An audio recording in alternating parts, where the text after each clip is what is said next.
Good afternoon, everybody. It's 1 p.m. This is Sam Ko from Oregon Department of Ed. Can everybody hear me? Can anyone hear me out there? Yes, I can hear you. Yes. Okay, great. Okay. All right, great. Yes, okay, thank you, everybody. Okay. I know all of you are extremely busy, so we'll just get started because I want to respect all of your time. Thank you for joining us. We felt that we needed to have a touch-in webinar on updates and new fiscal changes, so that because emails are good, but sometimes it can get misunderstood and so forth. So without further ado, let's start. And I did remember to click the record button. So the agenda is request for data on return on investment for minimum staffing level, financial questions, Title 1D, and other topics that were emailed to Sam, which were none. I didn't receive any other questions or topics, so we'll just get started. Okay, so here it is. So last spring and summer, we worked on a policy option package for the legislature asking for an increase because of the minimum staffing level. It's around $4 million or so to help us to sustain the minimum staffing level for 17-19. I can say that it went out of ODE and it's at the governor's office. Whether it makes it into the governor's recommended budget, we don't know, because one, we don't know if Governor Brown will be reelected or we'll have a new governor. So if Governor Brown is reelected, then she has to submit the budget on December 1st. But I think if we have a new governor, I think it's this, January 31st or whatnot. So we don't know whether our request for additional funding will make it into either governor's recommended budget. But the question was raised to us, what is the return on investment for the MSL? Because we're asking for more money to continue MSL, and the question was, what's the return on investment? Like, what's the impact of contractors, educational programs, and students, and so forth? Like, what impact has it made? So, and then that was a really good question. So Mitch and I, we still haven't figured out how we're going to answer that question. And some of the things would be impact on jobs and positions versus before and after. The before was a slot funding model. Like by doing minimum staffing level, how many jobs were saved or how many jobs were created. Next, student achievement. Like if you have the Let's Go Learn scores from last year and versus this year, or if you have other assessments that you utilize, we can compare the previous biennial with this biennial. And if you have anecdotal stories or notes of how minimum staffing level has impacted or how your program has benefited this biennial. So does anyone have any questions on this slide? So we're still deciding how to ask for this, or if these are some of the things that we would ask for. And this is an opportunity for people in the field to offer input. Any suggestions? Either via the chat function or through your phone speaker? Any thoughts?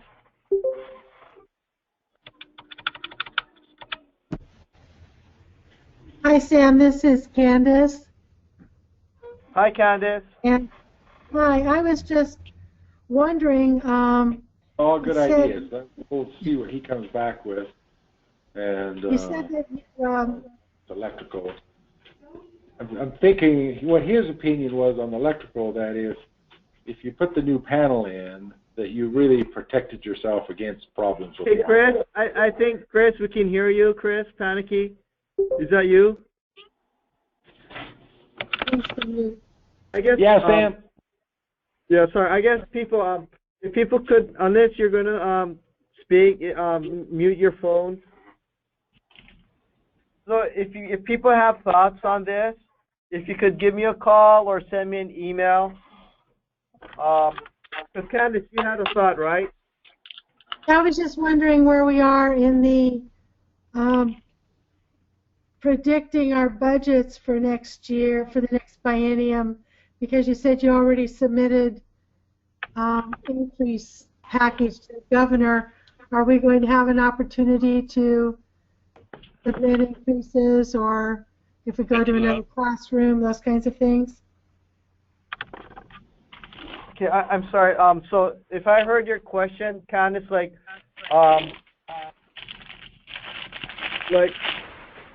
you're in budget preparations for next biennium already? Yes. Right. When we calculated that for something million, what we did was we looked at the cost for minimum staffing level for 16-17, and we added about 5% for increases in salaries and so forth. And then what we did was we subtracted that from our revenue, and that's why we're short that amount. Okay. Because what it is although we're sending the funds out based on teacher salary, EA salary, and 15%, we are still getting funded by slots. Okay. So that's why we still need to continue collecting the monthly data sheets, because the statute was not changed. We are still getting funded by slots. I see. Our funding statute. So that's why we're in deficit. Okay. And then will child count this round affect that? Child count for Title 1D, yes, no, it does. Child count for Title 1D does not impact your MSL funding. It impacts your federal Title 1D funding. But the monthly data sheet that you guys submit, that's how we get our slot count. Because there's a column that says capacity, that's a slot. And with your monthly attendance and enrollment, we match that up with the state school fund. And then the state school fund unit looks at that, and then they provide us with our funding. Okay. That's why it's very important when you report your students in EDM that you are using the correct institution numbers for attending district and resident district. Okay. Thank you.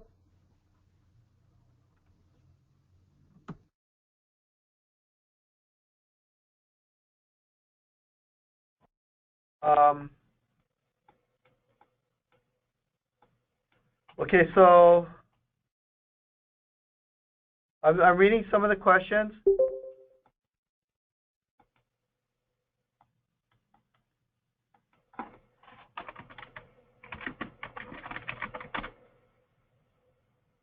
Okay, so a question came up: if we share FTE for 13-15 versus 15-17, would that suffice? That would suffice for staffing, yes.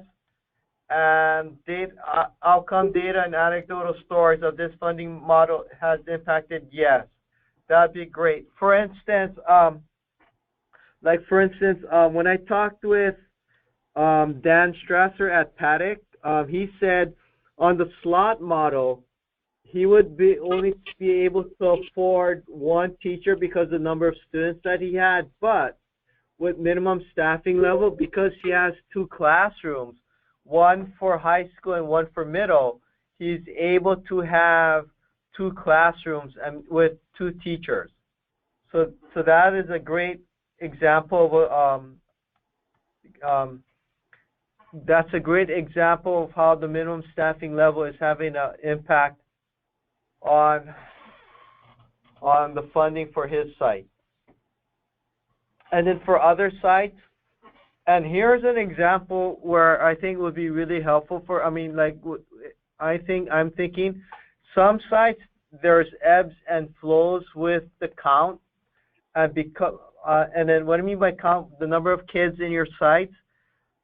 So there's uncertainty, but if you know for every classroom you're going to get funded for a teacher and 2 EAs and 15% overhead, there's stability in the educational funding model and stability for your teachers and your personnel. They don't really have to worry about will we have enough funding for the teacher and so forth. So those are some of the things that we're bouncing ideas.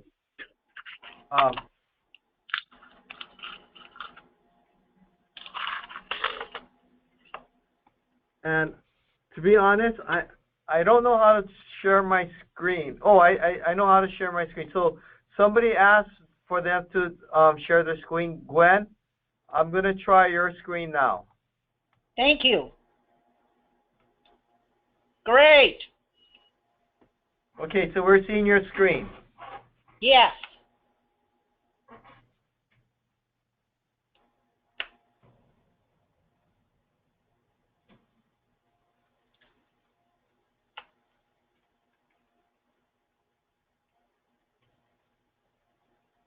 So Gwen, what do you want to show us? Oh no, I wasn't seeing the slides. Oh, okay. Okay, let me go back then. There we are. Now I've got it. Thank you. Okay. Okay. Can everyone else see the slides? I can now. Yes, Okay, I can great, now okay. as well. Yes, we couldn't Okay, see sorry. it before, but it was visible. Oh, you couldn't see it before. I'm sorry. Okay, so let me go back. So, and use this phone number, the 877 number to call in, the agenda. And so this is a policy option package. Okay? So if you have ideas, and we might send it out as an email or a survey gizmo or whatnot, but that question was asked of us. So we probably have to answer it. And when we go, not lobby, but when we go to answer questions for our POP, we kind of need that data. Next. Financial questions. So this year, and then for moving forward, each LTCT classroom must have at least one full-time teacher assigned to provide instruction. So that's the bare minimum with our funding. Now, so when you claim funds, please use 15-16 funds before claiming 16-17 funds in EGOM. And claim general funds before state school fund. And then that was in an earlier email. Now this is where, this is the big change. We're now allowing all sites to use unused funds from all three categories, not only the OPC funds. So if you have unused funds in the classroom fund and the EA fund, you can use it in 16-17 for all three. And what we're doing is when Bonnie is receiving the expenditure reports, there's a red light that normally pops on when you go over that 15%. We are either disregarding that 15% or we're just approving it. We're allowing people to utilize unused 15-16 funds to supplement 16-17 in all three categories. Any questions on that? Any comments?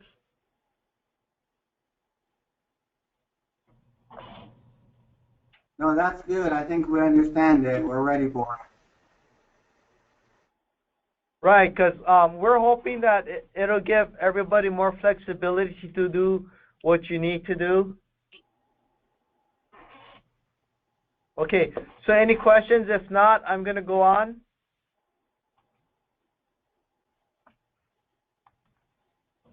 Okay, Title 1D. As everyone knows, No Child Left Behind is not there. It's Every Student Succeeds Act. I was up, and Title 1D was updated And later, I'll probably do a webinar on the changes on Title 1D, but it'll be another short webinar because it'll take too long. But the main 2 points were U.S. DOE, their outcomes are attainment of high school diploma, not GED. So that's how they're going to measure, if that's one of their measures for Title 1D, our LTCT sites that have high school programs, hopefully you are awarding high school diplomas. And I know some of our LTCT sites are accredited, some are not, so that's something that we're going to have to work on. And the Title 1D slide says every teacher, a licensed teacher in every classroom. And I'll come out with a monitoring, and then they re-emphasize monitoring, and I'll come up with a monitoring schedule for the next 3 years.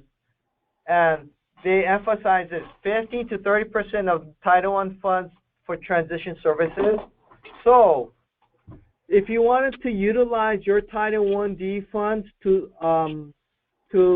pay for the salary of an EA to accompany a student while they transition or readjust to a neighborhood school, that is totally fine. But you cannot go beyond 30% of your Title 1D funds. So besides your long-term care and treatment funds, you can utilize Title 1D because Title 1D is supplemental funds. So some people have asked, oh, can we use LTCT sites to fund an EA to accompany a student while he or she readjusts? Yes, you may. Any questions on that?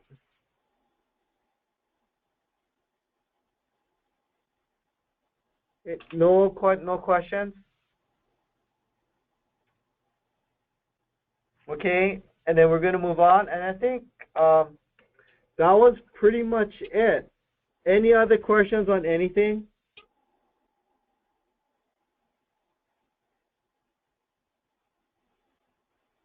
No?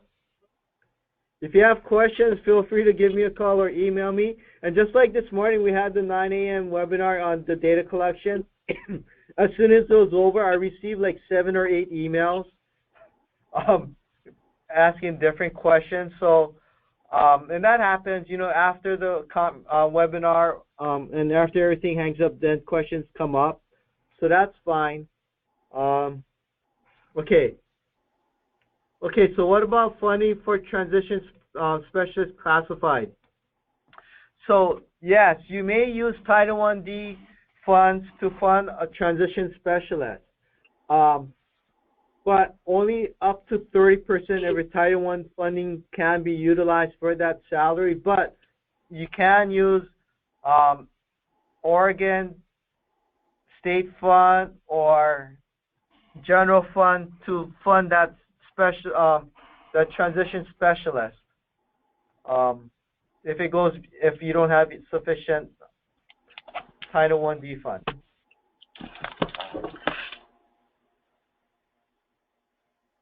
That's a good question.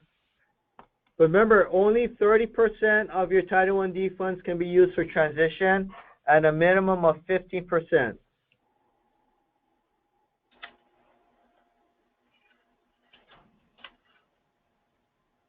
Yes, when I email everybody the YouTube link, I'll also email the PowerPoint presentation. Someone asked, will the slideshow be available? And basically it's here.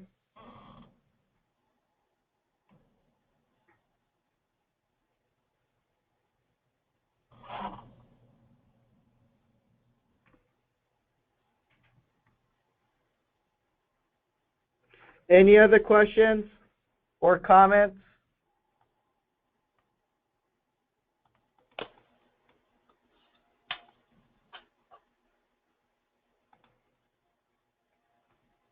No, none? Okay, so feel free to give me a call or email me. And like I said earlier, we had the 9 a.m. meeting. As soon as it was over, I got like 7 or 8 emails. Feel free to do that. Thank you, everybody. Have a good weekend.